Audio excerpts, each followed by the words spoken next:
Hello and welcome to the last lesson of this week, and today we focus on advanced vocabulary from a magazine article. The magazine is the National Geographic and the article is about Indonesia. So probably very interesting. I think the story is very sad, so we must remember that at the same time, and we will study the vocabulary as well. So welcome to the lesson and thank you for connecting as well. If you have a comment, please leave your comment and question in the Facebook chat and I can answer any question that you have. So let's begin. As I said, we are looking at the National Geographic Magazine and the title is "Their Homes Are Sinking Fast. Can their community survive?" As the north coast of Java, Indonesia, fades away, residents struggle to keep their town and their history from the same fate. So a very interesting article, very emotional and a little bit difficult as well, but very interesting to read. So we can look at the first paragraph and try to understand the story and the vocabulary as well. So this particular picture, hanging on is hard in Demak Regency in central Java after a high tide flooded the village of Purwasari for the first time in 2021. Turadi used soil to raise his floor. The coast here is subsiding up to 4 inches a year, partly because of groundwater pumping. The first expression is hanging on, and this is the verb to hang. For example, the telephone, the old telephone, you hang the telephone. Your jacket, you hang your jacket. Phrasal verb, hang on, means to survive. So you're in a difficult situation, but it's necessary to hang on, to wait, survive, continue, continue, continue. The vocabulary today is very advanced. So the lesson today is very advanced and proficient English. This is fantastic, but I hope some people are not completely lost. So I hope you can understand me more or less, but the focus today is very advanced English in this particular lesson. So hang on means to survive and to wait. Next, we see the tide. The tide is the specific vocabulary we use for the water, the flow of the water. When the tide comes in to the beach or the shore, or the tide goes out. So when you have high tide, I think the water comes in, and it's flexible in English as well in other contexts. For example, to change the tide means to change the atmosphere, to change the sentiment, to change the feeling as well. In fact, we can say to tide you over, and this means to keep you surviving. You have enough food to tide you over, to survive until the weekend. Okay, so it is a very important verb in English, and in this situation it's related to the water, the high tide of the water. Again, we have the verb to raise. In English, there's a big difference between the verb to raise and to rise, and you must always remember this difference. So in this situation, the man is Turadi, and Turadi uses the soil, the earth, to raise the floor of his building. Okay, next, we have the verb to subside, and in terms of intensity, when the river or the flooding is very high, it's dramatic, intense, but the opposite is to subside, to reduce the intensity. Very difficult vocabulary. And also an inch is a measurement. We have a famous expression in English: to give a person an inch and they take a mile. So you give the person a little opportunity and the person will take advantage and take a mile. Very, very famous expression. Let me write here: give him or her an inch and they will take a mile. Okay, so that's very well known. So you give the person a little opportunity and the person takes full advantage and exploits you. Okay, let's look at the first paragraph. So we can practice some pronunciation and read the story at the same time. If you have a question, please put your question in the Facebook chat and I can answer any questions that you have during the lesson. Okay, so hopefully the connection is fine, and I'll just say hello everybody here as well if people want to leave a comment and to connect. So to bury Muckminya last year, they had to bring in the dirt and rowboat. The cemetery was underwater in Timbusloko, a village some 250 miles east of Jakarta, the Indonesian capital. On maps, the village looks like it's still on the north coast of central Java, but the land around it has lately been taken by the Java Sea. The cemetery, a few hundred yards outside the village, had been submerged even at low tide since 2020. There was a dead tree in the middle of it, surrounded by dozens of headstones sticking out of the water. Okay, so let's look at the vocabulary from this particular text. The verb is to bury. When a body is dead, we typically bury the body. We use the verb to bury in lots of different situations in English. If you are full of work, you have a lot of work, you are buried with work. You can bury your head, and this means to ignore all the problems. If you bury your head, like the ostrich, you are ignoring all the problems that are happening. So you bury your head and you hide from a lot of people. So it's a very flexible verb in English, to bury. And there's a couple more, but they're the most common. A rowboat is probably difficult to understand because the verb is to row, and it's typical in sports. In athletics, you row your boat. So the verb is to row, and in this situation, a rowboat is a big boat that people use this action to travel and to move, a rowboat.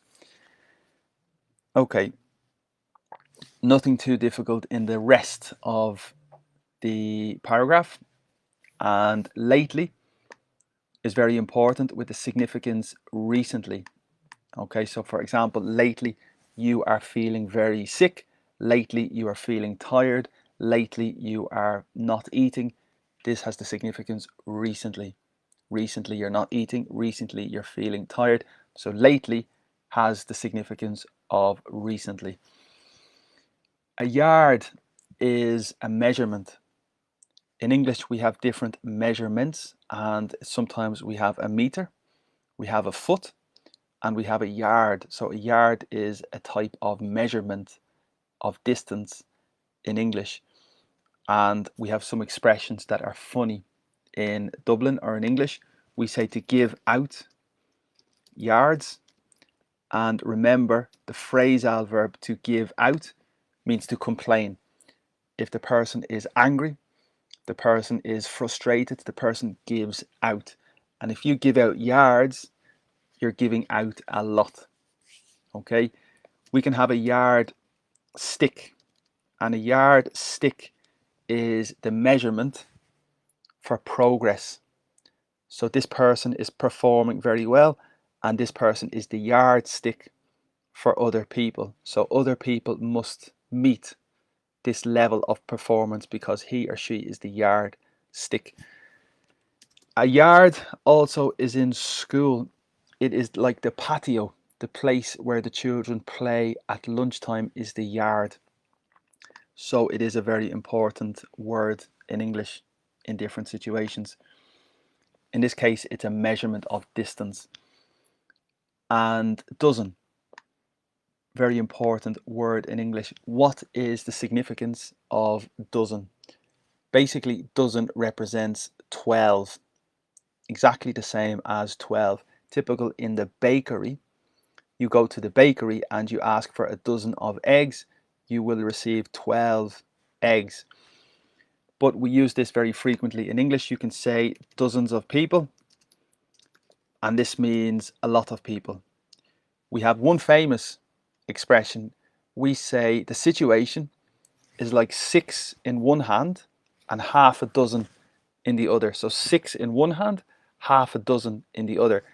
This represents everything is equal, but also they appear a little different as well. That's a very famous expression. So let me write here: 6 in one hand, half a dozen in the other.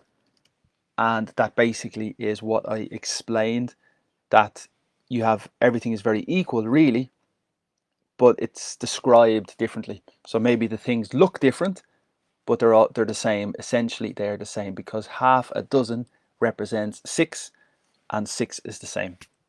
So it's a very well known expression. So dozens of people means lots of people as well.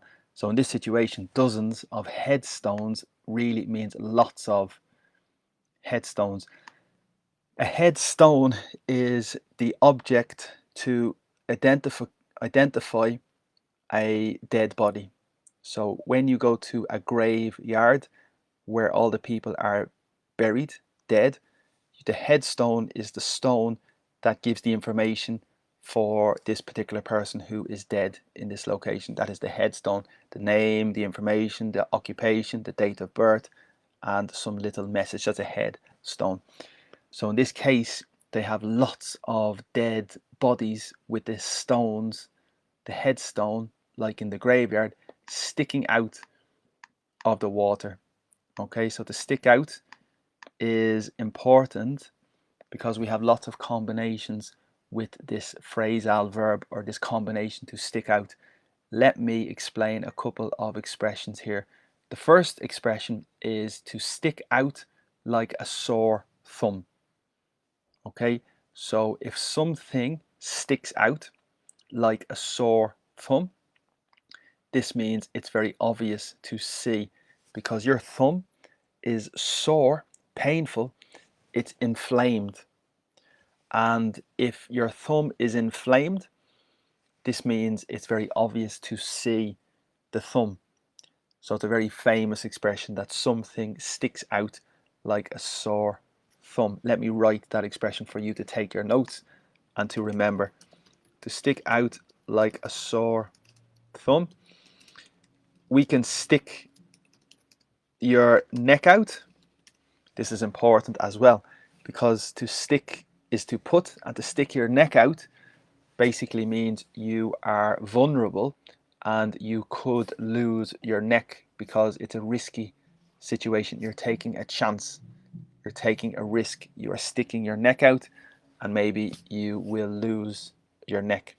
We can also say to stick your neck on the line, and that's exactly the same, because potentially you could lose your neck if you stick your neck on the line. So it's important for sure. Of course, we say stand out, which is when something's amazing, but stick out is something typical as well. To stick in your mind is very similar. It means it stays in your mind. So it's a very important word. In this case, it's literal. It's literally sticking out of the water and obvious to see. Okay, let's continue. And here you can see the image of Indonesia with the low population density and the high population density.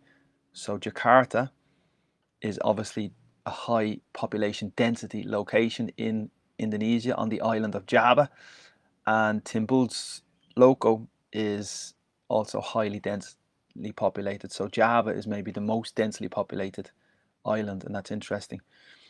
Okay, let's read another little bit. Not too much today. Today we just continue with a little taste of some advanced vocabulary, and we will finish the week in this lesson here. Again, if you have a question, please put your question here.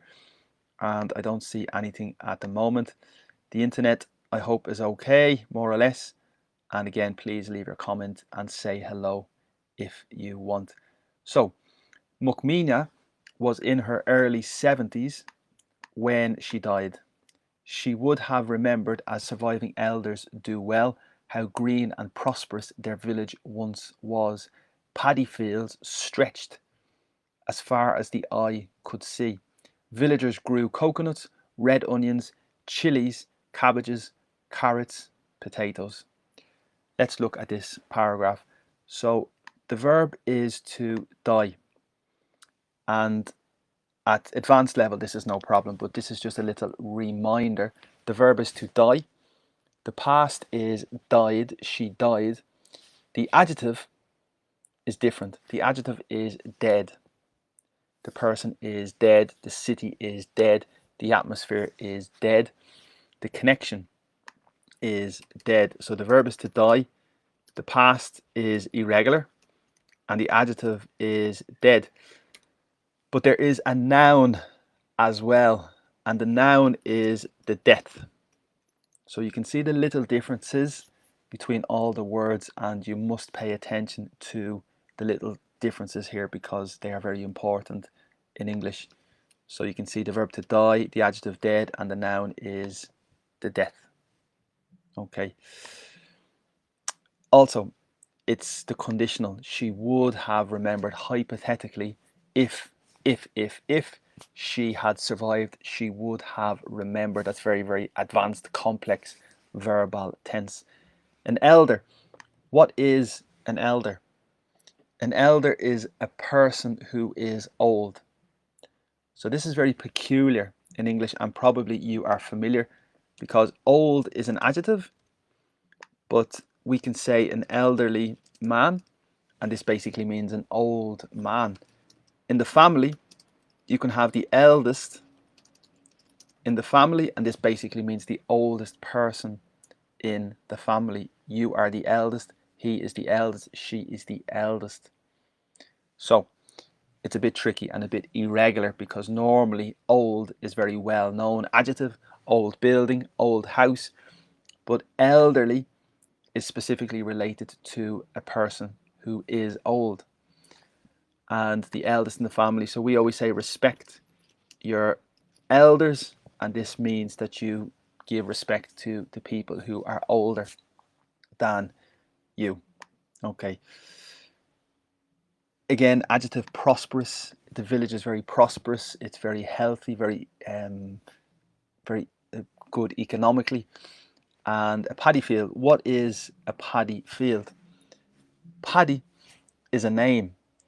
Sometimes it's a short nickname for Patrick. So Patrick is a very English Irish name. It's typical in America, in England, in UK, and in Ireland, of course. So Patrick sometimes is just called paddy. However, in Asia, a paddy field is specifically an area of land where rice is cultivated. So a paddy field is a place where you grow rice. I don't know the reason for the name, but that's the place. The paddy field is the place where you grow rice. Stretch, and very important with the next expression. So the verb to stretch is typical with muscles. We use and see this verb very frequently. For example, you stretch your muscles before you exercise. You stretch your muscles. You stretch your neck. You move your neck. It's very, very flexible, and we have lots of different contexts in English with stretch in terms of a person. When the person grows very quickly, the person takes a stretch. In terms of the road, you have a stretch of road, and this is a period, a length, a part of the road.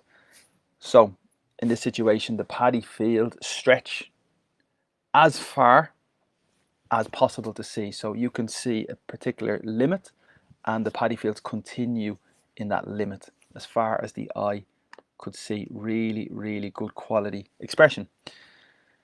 Okay, so and then finally the verb is to grow, and in the past it's irregular, grew.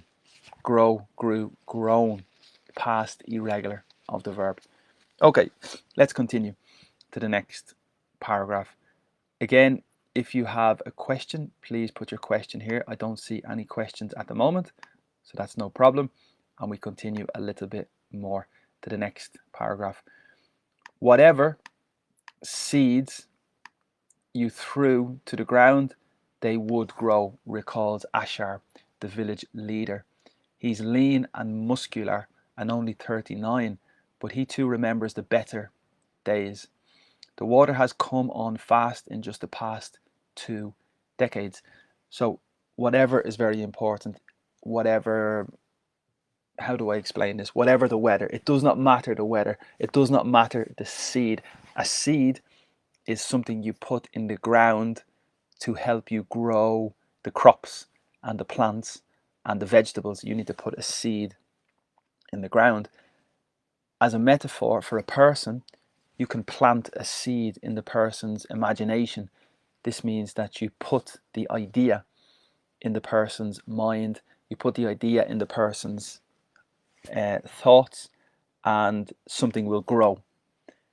So in this situation, they're putting the seed in the ground, hoping that the product and the plant and the vegetable will grow. You will notice here the verb to throw is irregular in the past. Throw, through. Very, very important verb in English. We have lots of different combinations with throw, such as phrasal verbs. We have a lot. Throw up is like to vomit. Throw back is maybe to remember. So there's a very important quantity of combinations with the verb to throw. Okay. The verb to recall also is very, very similar to remember. If you cannot recall, this means you cannot remember what happened. Lean, very important adjective. If the boy is lean or the girl is lean, this means they have no extra fat in the body. So a very physical, active person is a very lean person with no extra fat on the body. It's typical in meat as well. When you buy meat, you can buy meat with a lot of fat, or you can buy lean meat. And this just means you buy the meat with no extra fat on the meat. And there's one very, very famous expression in English. We say a lean, mean fighting machine. So let me write this here so you remember. A lean, mean fighting machine. Typical for maybe a description of a boxer. So lean is very fit with no fat, only muscle. And mean is very aggressive and very nasty and very ruthless with no emotion or no sentiment. And therefore the person is a lean, mean fighting machine. So it's difficult to stop that person. It's impossible to stop that person, maybe. Okay. And that's it. So there's nothing too much more difficult here in this paragraph. The only possible is to come on fast. So the water has advanced, because it's possible for a person to come on. And if the person comes on, this means that the person is advancing and progressing and developing, typically in education and in school. So if you start studying a subject, after 6 months, you will come on a lot. This means you will improve and advance and progress a lot. Very important phrasal verb here, to come on. So here is the picture, and amazing picture. Well, Ireland, it rains a lot. There's a lot of water in Ireland, but this is very different. And in fact, today the weather is wild here, but it's an interesting picture. You can see lots of different things happening in that particular picture. So here's the description. In Timbul-Sloco, the villagers recently built a boardwalk to keep their feet dry at high tide. We don't know how long it will last, says Ashar, the village leader. It will probably be gone next year or so. Once a farming village surrounded by rice fields, Timbul-Sloco is now in the Java Sea. Okay, so a boardwalk. What is a boardwalk? A boardwalk is like a pavement or a side, a path, sidewalk, or a pavement, or a pedestrian path. And it's typically beside a river. In Dublin, for example, we have a boardwalk. It's next to the river. And you can see the boards are like the pieces of wood, and it's to maintain their feet dry when the tide is very high, when the water level increases. The verb is to last, and it means duration. You don't know how long it will last. You don't know the duration of the flood, of the damage. Okay, or so. It will be gone next year or so. That means approximately. We don't know exactly. I will meet you at 10 o'clock or so, more or less around 10 o'clock. Not necessarily exactly 10 o'clock, approximately 10 o'clock. So it probably will be gone next year, more or less, approximately. Okay, I think that might be enough for today. So it's just a little sample of advanced and proficient English. That was my plan last week. Wow, look at this picture. My plan last week was to give a lesson every day at 1 p.m. dedicated to advanced and proficiency vocabulary. And next week, I might change and remove that schedule because the interest is not great in that particular lesson. So I might change the schedule next week, and probably tomorrow I will inform you of the schedule and the timetable for the next week. But this picture is amazing. Very, very incredible. So you can see the stereo for the speakers, for the sound, full of electrics, and the water is entering the house, is flooding the house. Amazing. But the television is continuing to work. Amazing. I don't understand. That's very dangerous, obviously, with the electrics. Anyway, let's read the description. For those who cannot afford to rebuild their homes, keeping belongings, possessions off the floor is another way to live with chronic flooding. Okay, Mashuri 50 is a music buff, like a music expert, a music aficionado. He really enjoys music in Timbulsko, who sometimes provides entertainment at village events. So this man is possessing the music stereos here. So that's a very dangerous situation because obviously the water can damage the electrics very, very easily, as everybody knows. Okay, let's look at the last paragraph before we finish. The north coast of Java is sinking. Okay, the verb to sink, and the sea is rising. In Jakarta, a city of more than 10 million, as much as 40% of the land is below sea level.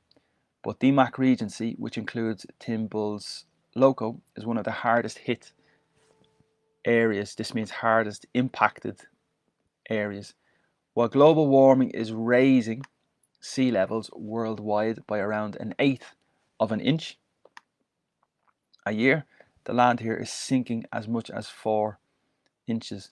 Dimak is losing more than 1,000 acres, about 0.5% of its area each year. Okay, so I recommend that you can try to continue reading this article for the level of English. It's a good idea to practice your English, so you can read more of this article if you wish, and it's a good way to improve your advanced level. That's it for today. I think it's a good quantity of material just to give you a little taste and a little sample of advanced English. Thank you so much for watching. Thank you for watching during the week, and I hope that you have a very good weekend. As I said, tomorrow I will give you the schedule for my lessons, and I hope to show you the schedule tomorrow. Let me show you something first. So if you want to contact me, there's different ways to contact me. You can contact me on Instagram. I have content most days, particularly in the reels. So if you want to connect on Instagram, the name is @Meliora and I hope you can join me on Instagram. TikTok. The TikTok account is also @Meliora and there's lots of short videos for expressions in Ireland, informal expressions on TikTok. So you can follow me on TikTok as well. YouTube, more or less the same content on Facebook is on YouTube, and the channel is @Meliora and also Pinterest. I upload Pinterest with short videos from Instagram as well, and you can follow me on Pinterest if you enjoy using Pinterest. And finally, WhatsApp. If you want to contact me on WhatsApp for a question or a comment about the lessons, you are welcome to contact me on WhatsApp as well if you wish. Everything is free. All my lessons are free at the moment. I'm working online for free and it's a very good opportunity. However, I will need support, and I'm asking companies and businesses at the moment to support me if they wish in terms of advertisement or sponsorship. So that hopefully will be happening in the future, perhaps. But also the students, you can support me if you wish as well. You can support me with the bank details, and the currency is possible, any currency, I think international. In different parts of the world there's different currencies, so you can support me in your own money if you want with my bank details, or alternatively with PayPal. The link for the PayPal is on my Facebook page. You can see all the information on the Facebook post as well. So hopefully I can generate enough support to make this project continue and survive. So thank you so much again. Finally, questions. If you have a question, please put your question here. So crew, thank you so much, crew ma'am, for your comment. I hope that you're watching the lesson and enjoying the lesson. Crew, if you have any questions, please leave your question there, and hopefully I can answer anything related to the lesson. Thank you so much. Have a great weekend. Have a very nice Saturday, and I look forward to next week. Tomorrow, probably, I will give you the information for the schedule and the timetable for next week. So, thank you so much. Have a great Saturday. Enjoy the weather where you are in Dublin. It's very, very cloudy and like March. So, enjoy your weekend and enjoy your Saturday. Thank you so much, and talk to you soon.